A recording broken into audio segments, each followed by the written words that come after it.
In this video, I'm going to show you how to create a new course from scratch. So not copying a course from somebody else, just creating your own. So if you go to the admin page, you can again press the Add New Course button. And a window will be pulled up where you can enter your information. So I'm just going to call this course Grants Pre-Calculus 2. Enrollment key, again I'm just going to have enrollment key grant. Now again, you have the options that you want for your course. I generally scroll down and choose all of the quick top bar options.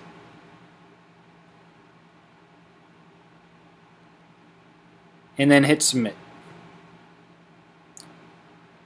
My course ID is 15 and my enrollment key is grant. So now we're going to enter the course. Again, it looks very empty. We can copy course items, but maybe you want to create your own course. So we notice that there's this add item menu right here. So what we can do is choose what we want to add. So you can add an assessment, you can add text, a link, forum, wiki, block, calendar. So you can play around with those and figure out what they all do, but I generally start with adding a block. So this is kind of like a folder. So title of block, maybe I want to call this Module 2. I'm going to show it always. I'm going to click some options, but I recommend you look through here and see what options you want to use.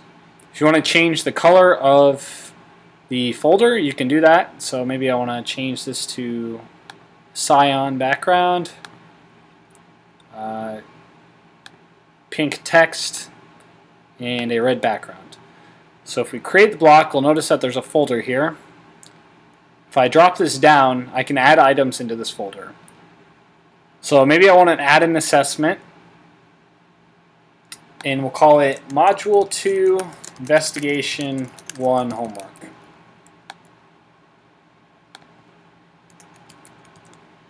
can enter a summary, enter instructions for the students, and then set your due dates. And then you have a lot of options here for your assessment options. So you can require a password. Display method, I usually keep as skip around. That allows students to choose what question they want to work on. If they get stuck on a problem, they can move on to the next one. Default points per problem.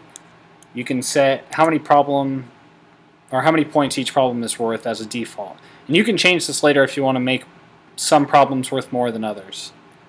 So default attempts, if you want unlimited, type 0. Or if you want 5, just type 5. Default penalty. This allows you to dock students a certain percentage if they miss the question. So one option for this is per missed attempt after 5. So if we set this to 5% per missed attempt after 5, this means that the student gets 5 attempts without being penalized. And after that, each time they miss the question, they're docked 5%. So by this, it means if they miss it once after attempt 5, is the max score they can get is 95%. After that, it's 90% and 85%. Use equation helper. I generally set this to Math Quill Advanced form. This gives the students the tools to enter math into their input. This is generally a good thing to have because students aren't always great at entering math into text boxes. So,